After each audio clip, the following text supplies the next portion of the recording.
Greetings. This is Doc Ock coming at you live and direct once again from Black Facts Headquarters Central with another installment of Doc Ock at noon and 9. Yes, we're here again at the very right time. It's 9 o'clock and we're ready to rock. So it shouldn't come to you as any kind of shock that we are following the clock. Tick tock, tick tock. And right now, it's time for you to do the right thing. First thing you need to go ahead and do is go ahead and subscribe to the Tubular Black Facts channel if you haven't already. Meanwhile, let's go ahead and share a few things. We're going to read a poem from the book Voice of Freedom, Fannie Lou Hamer by Carol Boston Weatherford. But before we get to that, we're going to go ahead and share some words of wisdom from the one and only Dr. Edward W. Crosby, the father of Black History Month. And the words we're sharing tonight are these. Flubbed the dub. Now, near the end of Dr. Crosby's life, as he passed away, sadly, earlier this year, he liked to say that sometimes. If he felt like he had messed something up, he said, yep, I flubbed the dub. I flubbed the dub. And don't ask me what it means. You're going to have to figure it out on your own, because he sure enough didn't tell me. But obviously it meant he made a mistake. He flubbed the dub. And I have no idea the origins of that, or if anybody else ever said it. That's what he said. So what can I say? If y'all know something out there about flubbing the dub, write us, message us, give us a call, drop a line, so we can feel real fine and have a better understanding of thee and thine. In the meantime, let's go ahead and see what kind of poem we got here today. We're reading this book. We're going through it page by page chronologically and see what poem comes next in this book about Fannie Lou Hamer. We read the one last night called Fair. Today, the poem we're going to read is Not Everyone Could Move Up North. Not everyone could move up north. Hardship after hardship wore my father down. By the time I was 22, we had buried him. Most of my brothers and sisters moved up north, hoping for higher pay and a better way of life. I can't blame them. Jim Crow chokes every chance a black man gets down here. You know how it is, or maybe you don't. But if you did, you'd understand exactly what I'm talking about right here. Who wouldn't long for something better? I might have gone too, but my mother needed care. And somebody had to help mama out. So that was my job. I couldn't bear the thought of her in some nursing home with some strangers, quote unquote, taking care of her. She was in her 80s, nearly blind and worn down by hard work. When she moved in with me, sometimes I read to her. Other times I'd hear her singing. I would hear her singing songs that would really sink down in me. Powerful message songs. I never regretted staying behind. Not even one time. Not a single minute. Not a single note. I never regretted staying behind.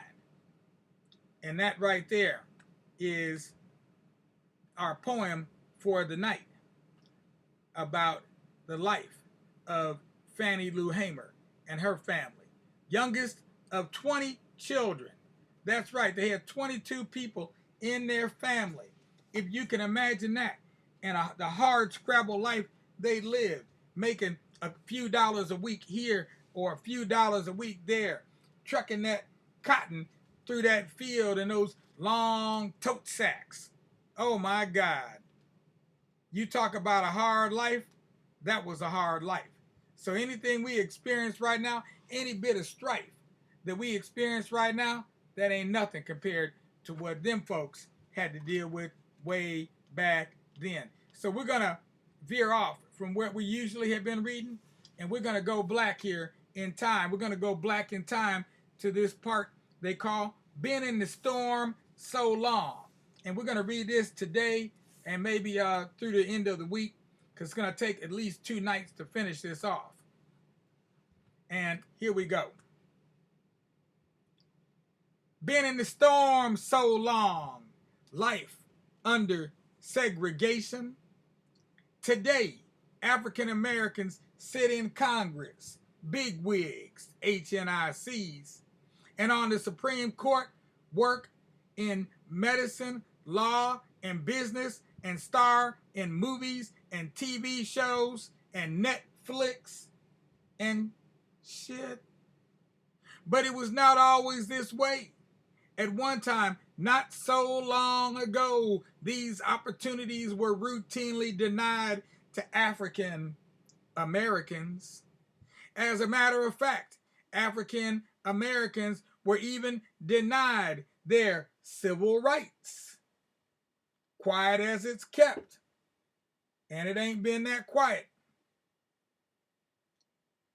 Their rights to equality and personal liberty, guaranteed by the U.S. Constitution. You know that rag I'm talking about, the one that says that every man has the right to life, liberty, and the pursuit of happiness? Really? If that's the case, then what am I?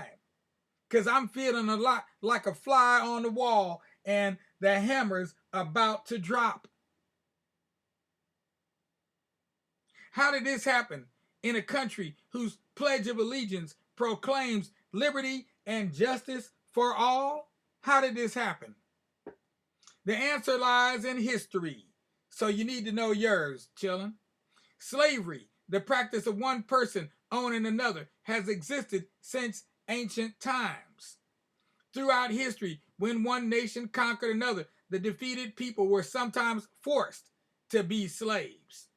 Other people, like the ancestors of African Americans, were stolen from their homes, their land, and their culture, and taken to new countries. In the USA, slaves from Africa were bought and sold every single day, just like property. That's how they sold you and me. Down on Wall Street, they had a ball while they had us standing up on the wall talking about, do I hear $10? Do I hear $10? Do I hear $10? Do I hear 15? Do I hear 15? I see 15 over here. Do I hear 20, 25 over there? Owners dehumanized their slaves, came to think of them as less than human, and did not treat them as if they were human beings. Although at first there were slaves in both the northern and southern USA, by the early 19th century, slavery had died out in the North. But in the South, most slaves still worked on large farms called plantations, because they had a plan, and it wasn't for us to meet our expectations. Plantation owners had invested a lot of money in slaves during the time before machines were able to do the work of many people. The owners quickly came to rely on slaves to do all of the work on their farms. The owners argued that without slavery, they would have to pay workers. What a foreign concept. Positively anti-American, anti-democratic, and certainly anti-capitalist. Must be a plot by the communists to pay people to do work. Who ever heard of such?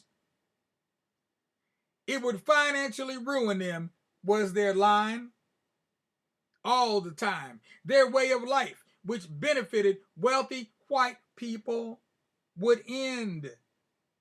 It would come to a screeching halt if they had to pay the workers. Many Americans, both black and white, thought that slavery was wrong. Frederick Douglass and Nat Turner were among those who opposed slavery in all its various forms. They were called abolitionists, and they worked to end slavery in the USA.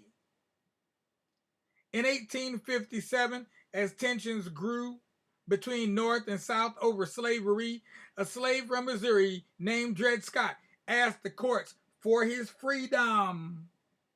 Dred Scott's owner had moved and taken him to Illinois and then on to Wisconsin Territory, where slavery was not allowed. Scott felt that because he was now living in a free land, he should be free.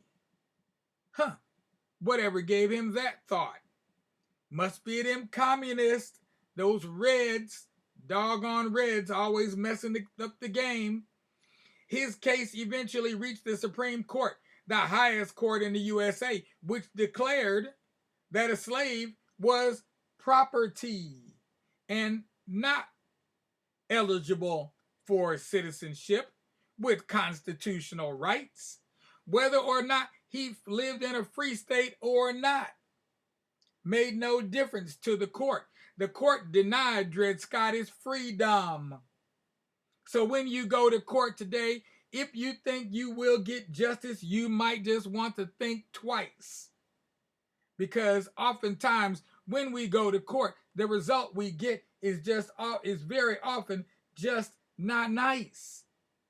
This decision angered many in the North who continued to pressure the South to end the slavery. When Abraham Lincoln, that's right, old honest Abe, was elected president of the USA, the South feared that Lincoln and his Republicans would finally put a stop to the slavery. In 1861, 11 Southern states decided that they no longer wished to be united with the North. They'd take it on the lam. They'd go off on their own. They'd rather work alone. They banded together to form their own country, the Confederate States of America, the CSA, where slavery would be legal every day and every night because they felt like it was just their right. But many in the USA, including President Lincoln, did not believe that any state should be allowed to leave the Federal Union. The Civil War was fought from 1861 to 1865 to decide this very issue. Even though today they try to tell us still that the Civil War was fought, but it had no real significance in regards to slavery. It was all about states' rights. During the Civil War, Lincoln issued the Emancipation Proclamation, freeing the slaves in the South, in all states that were in rebellion. He did not believe that any state should be allowed to leave the Federal Union. Oh, I already said that part. After the South was defeated, 3 amendments or additions to the Constitution were passed to ensure the rights of African Americans. The 13th Amendment, approved in 1865, abolished slavery everywhere in the USA. The 14th Amendment, 1868, promised all citizens equal protection under the law. The 15th Amendment, 1870, gave African American men the right to vote. But people's ideas don't necessarily change just because laws do. Slavery was now illegal, but the feeling remained that black people were less than human. In the period following the Civil War, known as Reconstruction, black people could own land, they could vote, and even hold office. However, as early as 1865, Southern states began passing their own state laws. Today, we call them the Black Codes, denying black men and women their rights. Some black codes allowed white officials to arrest and fine out of work blacks for vagrancy, quote unquote. They were then sent to work for whites to pay their fines. Of course, they were sent in chains on gangs they called chain gangs. A situation that actually recreated slavery. Other black codes kept African Americans from owning or renting farms or ruled that they could only work on plantations just as servants, domestic help, maids and mammies, bucks and coons. These were the jobs, these were the ways they like to describe us every day. The new system of laws was called segregation, a word that means separation. Segregation severely restricted the political rights of African Americans, their economic opportunities, and their place in society and in everyday life. And if you think this kind of strife only happened down south, you need to think one more time, because it happened in South Akron. It happened in the South End of Kent. It happened in downtown Akron at Polsky's. It happened right here in downtown Kent. This is something, segregation was the fact, even if it was not the law. And facts are facts and laws are laws. But when we talk about facts, we mean something that is absolutely real, no matter what they told us was the deal. The segregation laws were also called Jim Crow. The name Jim Crow came from a song performed by Thomas Daddy Rice, a white actor dressed up in blackface. Rice portrayed a black character who was comical, po, and lazy, and didn't deserve, quote unquote, the same treatment as white people. Because of Rice's act, people believed ideas about black people that were based not on facts or fairness, but on misinformation, or as we say today, disinformation, fake news, otherwise known as propaganda. In fact, most white people had little idea of what African Americans were really like, because Jim Crow laws kept white and black far enough apart in daily life. Black people could not use the restrooms or waiting rooms that whites used. We were not allowed to attend white schools or sit in white seats on buses. Signs hung in public places keeping blacks from using white facilities. Colored was the word used to describe black people, and colored only and whites only signs ensured that white Americans would never have a chance to truly know African Americans. They would never have to question their own prejudices, prejudgments about people before knowing anything about them. And the signs also ensured that African Americans would never forget their inferior position, quote unquote. Now, before we end this tome, there's one more thing I'd like to say about segregation right here and now today. And that simply is that although times have changed, many things have not. And even though we don't see the signs, to a great extent, things are the same. One other thing I'd like to just point out, and that is that even in the days of Jim Crow, when black people were still not supposed to be able to read and write, they put a sign up saying black or white. So if you cannot read or write, how would you know where to go? Interesting question. I will leave that one up to you to answer. If black people could not read or write, how would they be able to know which water fountain to use and which one not to use, or which bathroom to use or which one not to use, or where to sit on the bus or where not to sit on the bus, or which stores they could go in or which stores they could not go in? How would they know if they could not read? Since none of the signs had pictures, they were merely words. Fun fact, interesting thought. Think about it, don't stink about it. We'll see you black here tomorrow night for another installment of Doc Ock at noon and 9. In the meantime, all you little children out there in black facts, tubular black facts land, what I need you to do right now is go ahead and take your little head and put it on your little pillow, on your little bed while you close those your eyes and wait on that sun to rise. And when you feel those sunbeams beaming down on your eyes, you'll know that it's time for you to rise and shine, old chillin' of mine. And in the meantime, we're going to push on through.